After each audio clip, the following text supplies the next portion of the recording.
कर रहे हैं? सर मैं कल्याण से बात कर रहा हूँ। गौरांग साहब को मेरा प्रणाम। जी उनसे मेरा क्वेश्चन है। जी, पूछिए अपना सवाल। हाँ गौरांग साहब, मेरे पास बजाज फाइनेंस 4000 क्वांटिटी है, 935 का खरीदी है। और एक सवाल था मेरा। मैंने हिंदुस्तान लीवर का, यूनिलीवर का फ्यूचर लिया है 2375 में। तो वो डिविडेंड के बाद उसका प्राइस एडजस्ट नहीं हुआ मेरे स्टॉक में अभी भी शो नहीं कर रहा है। यही दो सवाल है। ठीक है, चलिए। गौरांग सर आपके प्रशंसक हैं और आपसे जवाब चाहते हैं। बजाज फिनांस में लेवल बता देता हूं, 935 के भाव पे इन्होंने लिया है। एचयूएल के फ्यूचर में इन्होंने बाइंग की हुई है। हालांकि सबसे पहले बजाज फिनांस पे राय दीजिए। बहुत बहुत धन्यवाद प्रशांत भाई, आपका सभी को प्रणाम और शुभ प्रभात। और ये जो हमारे निवेशक और दर्शक मित्र जुड़े हैं शब्दावली का प्रयोग करने के लिए बहुत बहुत धन्यवाद। आपको भी सादर प्रणाम और शुभ प्रभात हमारे तरफ से। राय देने से पहले अनिवार्य होगा डिस्क्लोजर देना प्रशांत भाई। ये जो भी राय हम आपके समक्ष निवेश की रणनीति को लेकर के रखेंगे, ये हमारी रिसर्च टीम के तरफ से। इसमें हमारी कंपनी जियोजित का या हमारा कोई निजी निवेश नहीं है, ना ही किसी प्रकार का वित्तीय लाभ है, ना ही किसी प्रकार का कॉन्फ्लिक्ट ऑफ इंटरेस्ट। लेकिन इसी प्रकार से राय हम हमारे क्लाइंट्स को देते हैं, हो सकता है उनका निवेश हो। अब प्रश्न है बजाज फाइनेंस पर, तो हाल ही में विभाजन किया गया, प्राइस मूल्यांकन भी उसी तरीके से एडजस्ट हुए हैं। और प्रशांत भाई, ये एक ऐसा स्टॉक है बजाज फाइनेंस, पिछले साल अक्टूबर दिसंबर में जब बाजार में, और इस साल भी जनवरी से कुछ समय पहले जो मंदी और बिकवाली का जोर था, खास करके विदेशी संस्थागत निवेशक को लेकर के, ये एक ऐसा स्टॉक या शेयर था जिसने अपने आप को संभाला और उस समय में सर्वोच्चम स्तर भी बनाया अपने जीवन का। कहने का तात्पर्य ये है कि काफी लंबे समय से बजाज फाइनेंस पर हमारी खरीदारी की राय रही है, फिलहाल भी हमारी खरीदारी की राय है। आप अगर नजरिया लंबी अवधि का है तो बने रहे। मेरे ख्याल से फिर से कारोबार के आधार पर, नतीजों के आधार पर जो मूल्यांक है शेयर के, उसमें वृद्धि होने की संभावना है लंबी अवधि के नजरिए से। जो इनका प्रश्न है एचयूएल, हिंदुस्तान यूनिलीवर, एफएनओ में जो इन्होंने खरीदारी कर रखी है, तो पहले तो मैं एफएनओ पर टिप्पणी नहीं करूंगा क्योंकि मैं सक्षम नहीं हूं एफएनओ की किसी प्रकार की खरीदारी या बिकवाली को लेकर के टिप्पणी करने के लिए।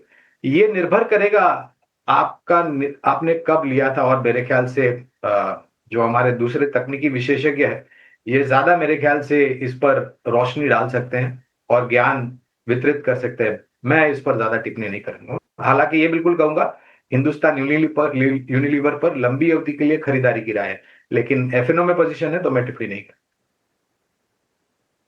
बताइएगा, इनके लेवल्स बहुत इंटरेस्टिंग है। देखिए एसबीआई में इन्होंने 369 और सीडीएसएल में 836 के लेवल पे खरीदारी कर रखी है और लंबा भी रुकना चाहते हैं। निवेश का ही नजरिया है। एक तो बाइंग लेवल्स इंटरेस्टिंग कितने बताइएगा, और इस तरह के उम्दा काउंटर्स को लेकर आप एक बढ़िया सा पोर्टफोलियो बना सकते हैं अपने स्टॉक्स का। ये रणनीति आपको इनकी कैसे लग रही है गौरांग? और सबसे महत्वपूर्ण कविता, पहले तो आपको भी शुभ प्रभात और प्रणाम हमारे तरफ से। तो इसी प्रकार की कारगर रणनीति जो है वो लाभदायक साबित होती हैं शेयर बाजार में, अगर आप लंबी अवधि का नजरिया रखते हैं, अच्छी सक्षम मजबूत कंपनियों में निवेश करते हैं, और जो स्तर पर निवेश हुआ है वो भी बहुत महत्वपूर्ण होता है कविता। तो इनका निवेश दोनों ही कंपनियों में बहुत ही बेहतरीन स्तर पर है। हालांकि हम हमारी टिप्पणी स्टेट बैंक ऑफ इंडिया तक ही सीमित रखेंगे क्योंकि सीडीएसएल में हमारी फिलहाल कवरेज नहीं है, इसलिए वहां पर विशेष रूप में टिप्पणी नहीं करूंगा। लेकिन क्षेत्र जो है, जिस क्षेत्र से सीडीएसएल जुड़ा हुआ है, यानी कि भारतीय शेयर बाजार, इंडियन कैपिटल मार्केट्स, ये बहुत अच्छा लगता है। यहाँ पर कंप्यूटर एज मैनेजमेंट पर, कैंप्स पर हमारी खरीदारी की राय है रिसर्च टीम की तरफ से।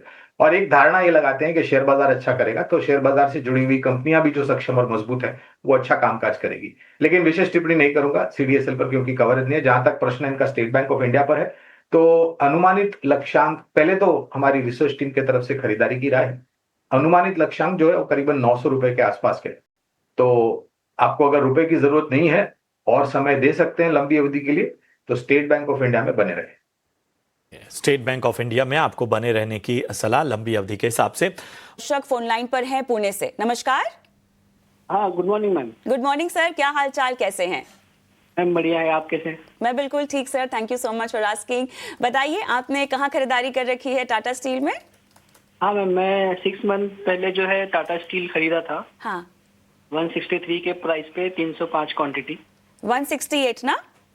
160, हाँ 168। ओके, तो मुझे जानना था कि मतलब क्या है, मतलब उसका फ्यूचर क्या है। मैं शॉर्ट टर्म के लिए देख रहा हूँ, 3 से 4 महीने के लिए। ओहो, शॉर्ट टर्म का आपका इसमें नजरिया है। चलिए ठीक है। हमारे साथ गौरांग बने हुए हैं। गौरांग, शायद नजरिए के हिसाब से आप इनको सलाह ना दे पाए, लेकिन बताइएगा अगर आपकी रिसर्च पैनल के लिस्ट में ये स्टॉक है और अगर इसमें नजरिया आपका लंबा है। तो कविता देखिए, धातु क्षेत्र में अगर आप निवेश करते हैं, सर्वप्रथम तो आपका नजरिया कम से कम 2-2.5 साल का होना चाहिए, क्योंकि ये जो क्षेत्र है, धातु क्षेत्र, मेटल सेक्टर, ये पूर्ण ज्यादातर निर्भर है अंतर्राष्ट्रीय स्तर पर जो खबरें आती हैं। अमेरिका में टैरिफ को लेकर के अब कुछ स्पष्टीकरण आया है, जुलाई के पहले हफ्ते में मेरे ख्याल से और स्पष्टीकरण आएगा। और दूसरी तरफ चाइना से जो खबरें आती हैं, इसमें कोई निसंदेह बात है कि खपत को लेकर के स्थानीय मार्केट में बहुत बड़ा मौका है, लेकिन दिक्कत है निर्भरता अंतर्राष्ट्रीय स्तर पर जो खबरें आती हैं उसको लेकर के। दूसरी बात, आंकड़ों के आधार पर भी अगर आप देखने जाएं तो तिमाही दर तिमाही तो बहुत बड़ा परिवर्तन नहीं होता है धातु क्षेत्र में। हाँ, छमाही दर छमाही, साल दर साल अगर आप आकलन करें आंकड़ों का, तो आपका नजरिया सकारात्मक होता है। इनको मैं एक राय दूंगा, अगर आप शेयर बाजार में छोटी मध्यम अवधि के लिए कारोबार करना चाहते हैं, 3-4 महीना, 6 महीना, जो भी आपको ठीक लगे, तो आपका जो क्षेत्र का चयन होना चाहिए वो बराबर होना चाहिए। अब धातु क्षेत्र में आपने निवेश किया और आप उम्मीद करते हैं कि 3-4 महीने में आपको मुनाफा मिले, तो ये मुझे थोड़ा बहुत ठीक नहीं लग रहा है। हालांकि मैं विशेष रूप में टिप्पणी नहीं करूंगा, क्योंकि इनका नजरिया छोटी अवधि का है, बशर्ते कि अगर ये अपनी समय सीमा में परिवर्तन कर सके तो हमारी रिसर्च टीम के तरफ से लंबी अवधि के लिए बने रहने की राय है। इनका निवेश एक तो थोड़ा बहुत ऊपरी स्तर पर है, अगर ये मन बदलते हैं तो एक विकल्प, 1 या 2 विकल्प इनको दे सकता हूं, पहले तो बने रहे। और अगर टाटा स्टील का शेयर गिरावट में 150-140 के नीचे आता है, इनके पास अगर लंबी अवधि के लिए निवेश लायक पूंजी है, तो थोड़ी बहुत खरीदारी करके और संख्या में शेयर जोड़े, ताकि इनका जो निवेश का स्तर है वो थोड़ा बहुत नीचे आता है। तो ये है राय आपको आपके स्टॉक्स पर मिलती हुई। अगला सवाल असीम विश्वास जी हमारे साथ फोन लाइन पर जुड़ चुके हैं। असीम जी नमस्कार, कहाँ से बात कर रहे हैं? नमस्कार, मैं अहमदाबाद से बात कर रहा हूँ, अहमदाबाद, गुजरात। जी जी, बताइए असीम जी, क्या मदद की जाए आपकी? कौन सा स्टॉक लिया आपने? मैं फर्टिलाइजर 2 स्टॉक लिया है। एक है आरसीएफ, मैं लिया था 161 में 5,000, और ठीक है। दूसरा है एनएफएल लिया था 108, 50, दोनों 5-50 शेयर है, 108 एंड 161। एनएफएल आपने 108 पे लिया है ना? हाँ, एनएफएल 108 पे और आरसीएफ 161 पे। ठीक है। समय कितना देना चाहते हैं, क्योंकि नुकसान में?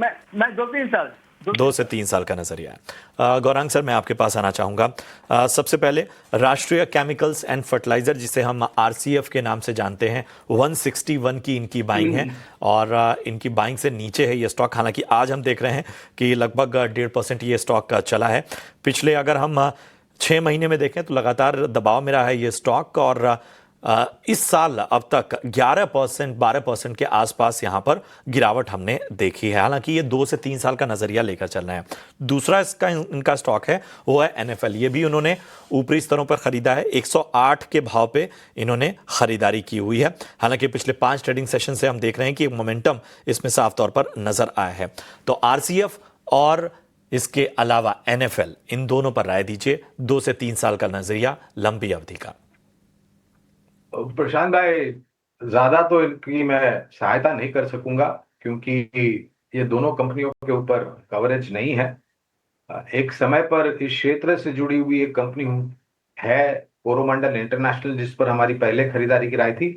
अब हमारे लक्ष्यांक आ चुके, तो उस पर भी हमारी जो राय थी वो निकाल दी है। लेकिन ये क्षेत्र जो है, देखो 2-3 बातें हैं प्रशांत भाई। एक तो ये क्षेत्र जब बारिश का मौसम आता है, तो बारिश के मौसम से पहले और शुरुआत में जो बारिश का मौसम होता है उसमें ये चर्चा में रहता है, फर्टिलाइजर, यूरिया स्टॉक्स। दूसरी तरफ ये बारिश का मौसम खत्म होने के बाद ज्यादातर इस क्षेत्र से जुड़ी हुई जो कंपनियां हैं वो बहुत दायरेबंद कारोबार करती है। लेकिन कुछ चीजें अच्छी हुई है। उदाहरण के तौर पर सरकार के तरफ से जो नीतियां हैं फर्टिलाइजर और यूरिया को लेकर के, और उसके साथ साथ जो हमारे किसान भाई बहन हैं जो कृषि उद्योग से जुड़े हैं, उनको जानकारी देना कि आप फर्टिलाइजर और यूरिया कितनी मात्रा में और किस प्रकार से इस्तेमाल करते हैं। नीम की मिलावट के बाद जो काला बाजारी होती थी फर्टिलाइजर रिलेटेड की, वहां पर भी अब पूर्ण तरीके से वो विराम हो चुका है। वहां पर अब किसी प्रकार की काला बाजारी नहीं होती है। तो क्षेत्र अच्छा है, लेकिन अनफॉर्चुनेटली कवरेज न होने के कारण मैं विशेष रूप में इनकी सहायता नहीं कर सकूंगा। ऑनलाइन पर हमारे साथ है। नमस्कार अविनाश जी, गुड मॉर्निंग। कहाँ से बोल रहे हैं? गुड मॉर्निंग मैम, मैं मुजफ्फरपुर बिहार से बोल रहा हूँ। ऑलराइट, इरेडा में खरीदारी कर रखी है सर? जी मैम, 220 की खरीदारी है। ओके। और ये बार बार 180 पे जाके वापस आ जाता है, इसमें क्या स्ट्रेटजी रखा जाए? बिल्कुल, और 4,000 के करीब शेयर है। आपने नजरिया भी निवेश का रखा हुआ है, लंबा है ना? जी मैम। चल, okay, alright. Gaurang, IREDA long term 220 की लेकिन इनकी खरीदारी है। दिक्कत निवेश के स्तर को लेकर के कंपनी में कोई दिक्कत नहीं है। अनिवार्य होगा डिस्क्लोजर देना कि आइरिडा के ऊपर लंबी अवधि के लिए पहले तो जब आईपीओ आया था तब निवेश की राय थी कविता, और इसके पश्चात हमने बुनियादी तर्क के आधार पर खरीदारी की राय Indian renewable energy development agency limited यानी कि आइरिडा पर दी है। लंबी अवधि का नजरिया तो पहले तो बने रहे, इस स्तर पर नहीं लेकिन अगर 160 और 150 के बीच में अगर गिरावट में आता है आइरिडा का शेयर, तो अगर इनके पास निवेश लायक पूंजी है तो हम थोड़ी बहुत एवरेज करने की राय देंगे। दिक्कत खरीदारी का स्तर है। इनके लिए अनिवार्य है कि ये लंबी अवधि के लिए पूंजी अपने पास जो है वो उसमें थोड़ा बहुत खरीदारी करे। आइदर ये 50% भी एवरेज कर सकते हैं या उससे ज्यादा, ये निर्भर करता है इनके पास पूंजी कितनी है, लेकिन एवरेज करना बहुत ही अनिवार्य होगा। चलिए, तो ये है राय आपको इरेडा पर मिलती हुई। बढ़ते हैं आगे।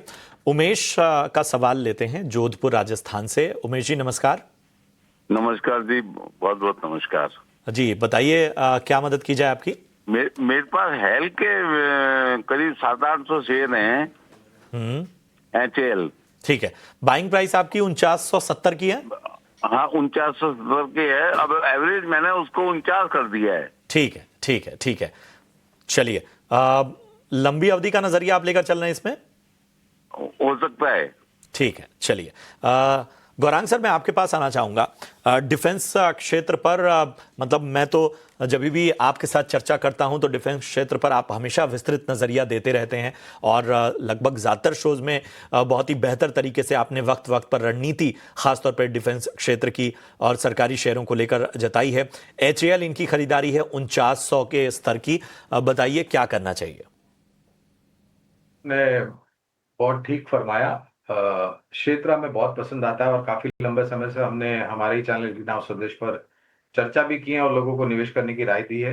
हमने ये भी कहा है कि 3 से 5 साल का नजरिया रखें। अगर आपको वास्तविकता में काफी अच्छा मुनाफा कमाने का, तो इतना समय लगता है ऑर्डर बुक को एग्जीक्यूट करने के लिए। बुक और टेक्नोलॉजी और प्रिसिशन टेक्नोलॉजी को लेकर के बहुत ही कॉम्प्लेक्स तरीके से ये बनाते हैं अपने प्रोडक्ट्स। जब आईपीओ आया था तब खरीदारी की राय थी, HAL पर निवेश की राय थी।